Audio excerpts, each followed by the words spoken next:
Finally, I met the man that has entertained me so much. But then you bring the humor in there. It makes us all laugh. So congratulations. Appreciate it. Yeah, absolutely. ናይ ዓለምና ትርኑዕ ናይ ጽሬት ሰራሕተኛ ይናበለ ኣብ ናይ ፕራንክ ቪድዮ እንፈልጦ ሰብ ምስቲ ተፈታዊ ናይ ኣክሽን ፊልም ኮኸብ ኣርኖልድ ሸዋርዜነገር በኣካል ተራኺቦም እዮም። ናይ ካሊፎርኒያ መማሓደር ኮይኑ እውን ጸኒሑ እዩ። ኣብዚ ሕጂ ገጹ ዝኣረገ እኳ እንተመሰለ ብናይ ኣካል ቅርጺ ዝፍለጥ ሰብ እዩ። እዚ እውን ብኻልእ ገጽ ኣናቶሊ ተባሂሉ ዝፍለጥ ሰብ እዩ። ድኹም ኣካል ዝሓዘ መሲሉ ነቲ ዓበይቲ ክብደት ብቐሊሉ እናልዕለ ዘስደምም ሰብ እዩ። ቀጺሉ እውን ህቡብ ስፖርተኛ እዩ። ብኡ ምኽንያት ድማ ሸዋርዜነገር ንኣናቶሊ ኣዝዩ ከም ዝፈትዎ ገሊጹ እዩ። ቀጺሉ እውን እዚኦም መስደመምቲ ሰባት ኣብ መጨረሻ ተራኺቦም እዮም። እዚ ኣብ ናይ ስፖርት ቦታ ሰራሕተኛ መሲሉ ክሳብ 600 ፓውንድ እናተሰከመ ዝፍለጥ ኣዝየ ዝፈትዎ ሰብ እዩ ክብል ተዛሪቡ እዩ። ኣዝየ ዝኮርዓሉን መዘናግዕን ሰብ እዩ ክብል እውን ቀጺሉ ገሊጽዎ እዩ። እሞዳኣ ሰላምታይ እናቕረብኩ ላይክን ሸርን ብምባል ናብ ኩሉን ክባጻሕ ደገፍኩም ኣይፈልየኒ እናበልኩ ንዘለኩም ርእቶ እውን ኣብ ናይ ኮመንት ቦታ ግደፉለይ ክብል ፈቱ። ኣርኖልድ ሸዋርዜነገር ኣብ 1947 ኣብ ኦስትሪያ ተወልደ ሰብ እዩ። ወላዲ ብኡ ፖሊስ ኮይኑ ክሰርሕ ጸኒሑ እዩ። ናይ ሕጊ ኣካል ብምዃኑ መጠን እውን ንኽልቲኦም ደቁ ብስነ ስርዓት ዘዕብየ ወላዲ እዩ። ኣብ ናይ ሸዋርዜነገር ገዛ ንግሆ ተላዒልካ ናይ ከብዲ ቅርጺ ክሳብ ዝወፅእ ሴት ኣብ ምስራሕ ናይ ግድን እዩ። ኣብቲ ድሕሪ ሰዓት እውን ማይ ይሃሉ ፀሓይ ኣብቲ ተዋህቦም ሰዓት ኩዕሶ እግሪ ክጻወቱ ናይ ግድን እዩ።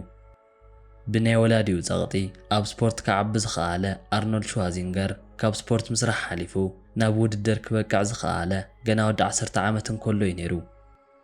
እዚ ናይ ስፖርት ስርሑ ኣብ ዓለም ተፈላጢ ክገብሮ ከም ዝኽእል ዝፈለጠሉ እውን ገና ብግዝኡ እዩ ነይሩ።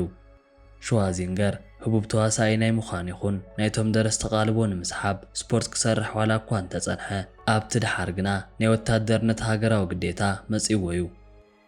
ብናይ ኦስትሪያ ሕጊ መሰረት እውን ኩሉ ሰብ እንተወሓደ ንሓደ ዓመት ወታደራዊ ግልጋሎት ክህብ ናይ ግድን እዩ። ንሱ እውን ነዚ ሃገራዊ ግዳጅ ክዋጻእ ኣብ 1968 ዓመተ ምህረት ናብ ወታደርነት ተጸምቢሩ እዩ። ኣብቲ ጻኒሒቱ እውን ብዝበለጸ ኣካሉ ክሃንጽ ኣኽኢልዎ እዩ። ኣብ 1967 ዓመተ ምህረት እውን ኣብ ኤውሮጳ ብተገብረ ናይ ዓለምና ውድድር ተዓዋቲ ኮይኑ እዩ። ካብኡ ሓሊፉ ኣብ መስከረም 1967 ዓመተ ምህረት ድማ ብዓለም ለኸ ኣፍልጦ ረኺቡ እዩ።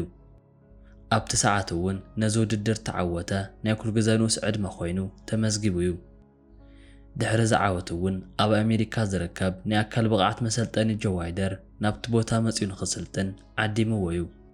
ኣብ ኣሜሪካ እውን ፍሉያት ዝኾኑ ስልጠና ድሕሪ ምግባሩ ሚስተር ዩኒቨርስ፣ ሚስተር ወርልድ ምስ ሚስተር ኦሎምፒያ ዝበሃሉ ኣብ ዓበይቲ ናይ ኣካል ቅርጺ ውድድር ክዕወት ኪሉ እዩ። ንብዙሕ ተኸታታሊ ዓመት እውን ናይዚኦም ውድድር ሻምፒዮን ብምዃን ጸኒሑ እዩ።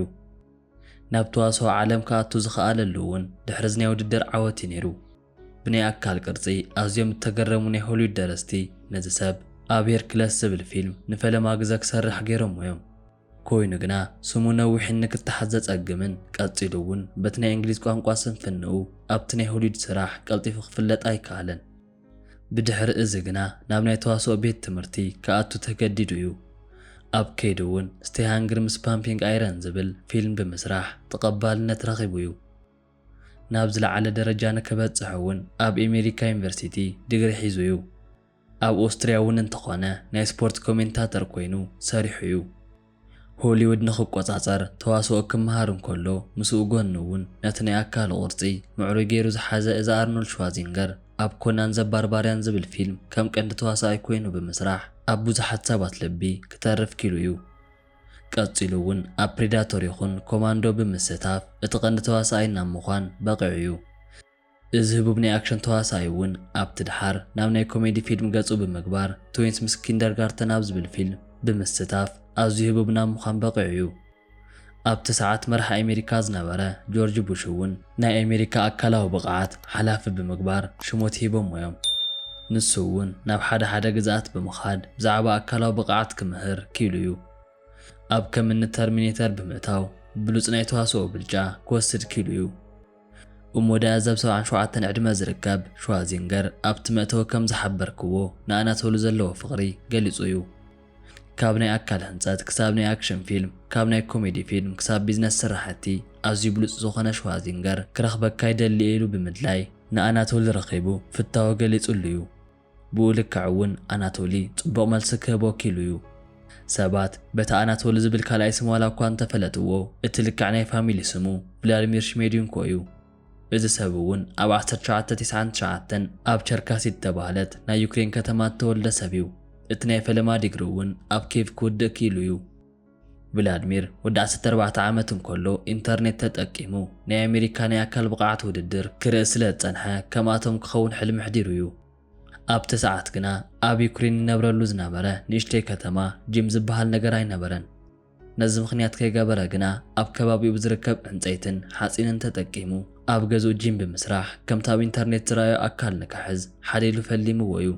ኣብ 2016 ናብ ኬቭ ተጓዒዙ ዲግሪ ክሰርሕ እንከሎ ገንዘብ ንኽረክብ ዌይተር ኮይኑ ክሰርሕ ጸኒሑ እዩ። ብኸምዚ ስራሕ በቲ ናይ ፈለማ ማህያ ተጠቂሙ ዝዓደጎ ነገር እውን ሓንቲ ንእሽተይ ካኖን ካሜራ እዩ ነይሩ። ነዛ ዝዓደጋ ካሜራ ተጠቂሙ እውን ነተቐዲሙ ይርኦ ዝነበረ ናይ ጂም ቪድዮ ኣብ ዩቱብ ክሰርሕ ጀሚሩ እዩ። ኣብ ከይዱ እውን ካብ ሰፈር ክሳብ ሃገር ቀፂሉ እውን ክሳብ ዓለም ለኸ ውድድራት ክዕወት ጀሚሩ እዩ።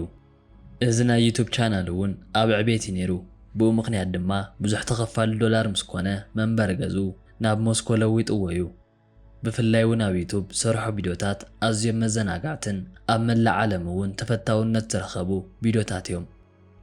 ኣብ ዝተፈላለዩ ናይ ጂም ቦታታት እውን ከም ዓብ ሽማግለ መሲሉ ገጀፍቲ ክብደት ከልዕል እንከሎ ኣብ ብዙሓት ገጽ መስደመሚ ኮይኑ እዩ።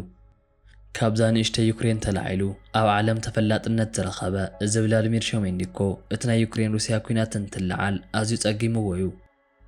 እዚ ኩናት ምስ ተኸፍተ ዩክሬናዊ እንከሎ ኣብ ናይ ሩስያ ዓባይ ከተማ ሞስኮ ይነብር ስለ ዝነበረ ብሰላም ንኽነብር መንበሪ ገዙ ናብ ዱባይ ገይርዎ እዩ። ካልእ ብናይ እንግሊዝ ቋንቋ እውን ናይ ዩቱብ ቻናል ክኸፍት ኪሉ እዩ። ኣብዚ ሕጂ እዚ ናይ ዩቱብ ቻናሉ ካብ 8 ሚልዮን ንላዕሊ ሰዓብቲ ይርከብዎ እዮም።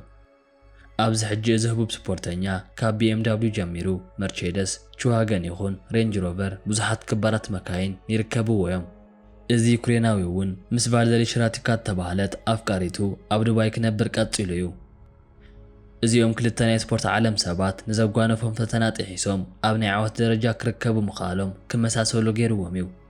እዚ ዓብ ስፖርተኛ ሸዋዚንገር እውን ክንደይ ናይ ተዝፈትዎ ካብትን ናብትን ኢሉ ናብቲ ዘለዎ ቦታ ብምኻድ ኣድናቆቱ ክገልጸሉ ከም ዝኸኣለ ንብዙሓት ሰባት መስደመሚ ኮይኑ እዩ። እዚኦም ክልተ ዓበይቲ ስፖርተኛታት እውን ኣብ እተረኸብሉ ኣጋጣሚ ኣርኖልድ ክንዲ ዘይበሃል ናይ ኣድናቆት ቃላት ከፍስሰሉ ተሰሚዑ እዩ። ክሪኦም ከለኹ ኩል ግዜ ይስሕቕ። እዚ ሰብ ካበይ መጺኡ ክብል እውን ንርእሰይ ሓትወየ። ከም ናይ ጂም ሰራሕተኛ ኮይኑ ብምምጻእ እውን እቶም ገጀፍቲ ሰባት ከልዕልዎ ዘይከኣሉ ክብደት ብቐሊሉ ይዘልዕሎ። ብኸምዚ እውን ኣዝየ ዝድነቕ ኩሉ ነገሩ እየ ዝፈትዎ ክብል ኣብ ሶሻል ሚድያ ገሊጹ እዩ። ኣናቶሊ እውን ንኣርኖልድ ዘለዎ ክብሪ ገሊጹ እዩ። እዚኦም ክልተ ሰባት እውን እቲ ዝመጹሉ መገዲ ኣዝዩ መሃሪ ኮይኑ ተረኺቡ እዩ። ካብ ንእሽተይ ተላዒሎም ተስፋ ብዘይ ምቑራጽ ናብ ላዕሊ ደረጃ ክበጽሑ ዝኸኣሉ ሰባት እዮም። ስፖርት ንጥዕና ጥራይ ዘይኮነስ ንዓወት እውን ወሳኒ ምዃኑ ዘርኣዩ እዮም። ሰባት ክንዲ ትዝከኣሎም መስዋዕትን ተኸፊሎም ናብቲ ክበጽሕዎ ዝደለዩ ነገር ክበጽሑ ከም ዝኽእሉን ናብ ዓወት ከም ዝስቀሉን መርኣያ ኮይኖም እዮም። እሞዳ ክቡራት ቤተሰብ ንስኹም ዘለኩም ርእቶ ኣብ ናይ ኮመንት ቦታ ክደፍሉ እናበልኩ ላይክን ሸርን ብምባል ናብ ኩልን ክባጻሕ ደገፍኩም ኣይፈልየኒ ክብል ፈቱ።